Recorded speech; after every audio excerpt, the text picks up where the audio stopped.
You guys ever get wrist pain when trying to clean or snatch?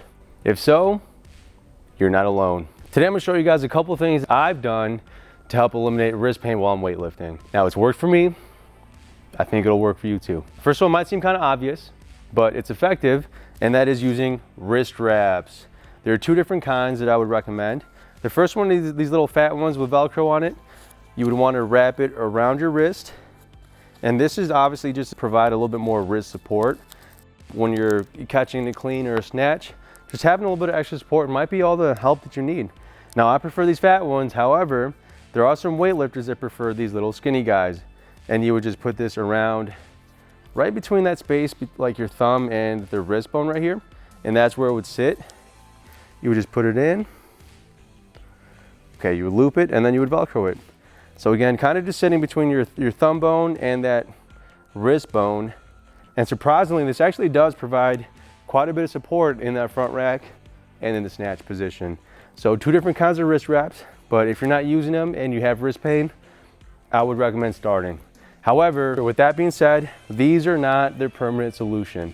You also want to mobilize, and I'm going to show you a couple of things you should be doing as well. Now, one of the reasons you could be feeling that wrist pain in the front rack position is due to a lack of wrist mobility. Now, here's a good drill to help increase that wrist flexion. You're going to want to put a rubber band around a squat rack. Place the band on the top part of your hand. You don't want it on your forearm, you want it on your hand. Now you're going to put some tension on that band. Place your hand on a bench.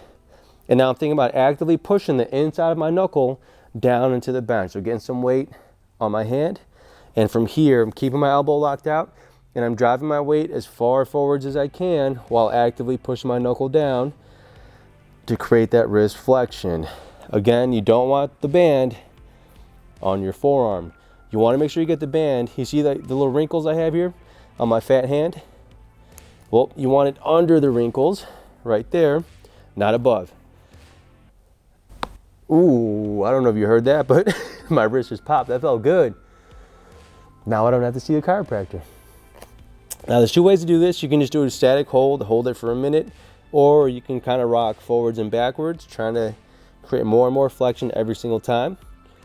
And if you need a little bit more band tension, I like to step on the band and put my foot all the way on the floor.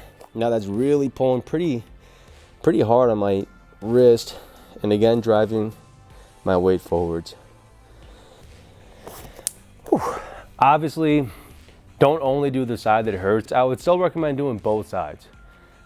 Do it for about a minute per side, or 10 to 20 rocks per side, and then move on. Another thing that could be happening, it might not even be your wrist, it could actually be your lats. So in a front rack position, your lat, it has to be able to stretch to get your elbow up nice and high. If you have tight lats, you could be compromising by arching that lower back to try to get those elbows up. And then also when you're doing that, it's just creating a little bit extra wrist flexion that doesn't necessarily have to be there if you have good lat mobility. So again, we got to be able to get those elbows nice and high, let those lats stretch without arching your lower back to try to get those elbows up. So here's a couple of things you can be doing as well to mobilize those lats. All right, guys, this one's pretty cool because we get to lay down while we're doing it. However, it's not very comfortable. You're going to want to grab a ball, whether it be a softball, baseball, a lacrosse ball, and you're going to place it right on the back part of your armpit. So like we're hitting your upper lat here. And then I'm going to go excellently rotate, arm overhead. So I'm lengthening my lat, and now I'm going to roll on my lat. I'm going to kind of explore. Trust me, when you find that spot that's tight, oh, that's how you'll know. Oh my goodness. Your face won't lie. So what you're going to want to do here, don't necessarily roll on it. I'm putting as much weight as I can on that ball, taking nice deep breaths. And with every exhale, I'm really thinking about releasing tension in that lat.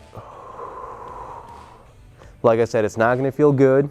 However, you will feel good after you're done doing this. Oh man, again, minimum of 1 minute per side. Get as much weight as you can in it, trying to release the tension built up in that lat. Now I'll say do this first. Do the soft tissue work first, and then I'm gonna show you a stretch to do after that. Check it out. All right, lastly, you wanna stretch that lat out. So you can place a band on a pull-up bar, place the band on the back part of your wrist, and then in between your thumb and your index finger. Now create as much tension as you can. And I'm really trying to lengthen this entire side. So whichever arm the band is on, that same knee is gonna go on the floor, and I'm allowing that band to pull me. And the reason I have the band on the back part of my wrist is so I can kind of relax my hand. If I'm holding on to the band with my hand like this, I'm kind of squeezing my arm, and I'm not really allowing it to release tension, which is why I prefer to put it on the back part of my wrist. That way I can relax my hand. I'm gonna let the band pull me and feel a stretch in my lat. Another little trick, I like to kind of think about ducking my head under my armpit, and it'll lengthen the lat a little bit more. Now another little trick to really get a lot of tension on that on that band to stretch my lat is I'm gonna double it up like this, and now I have pretty much twice the amount of tension pulling me to stretch that lat. Once again, at least 1 minute per side, and then you should be good to go. Always test and retest. See if it helps that wrist pain. Now, if the pain is going away, that means we're on the right track.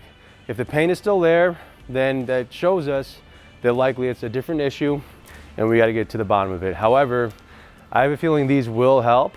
Give them a try and let us know how it goes. Peace.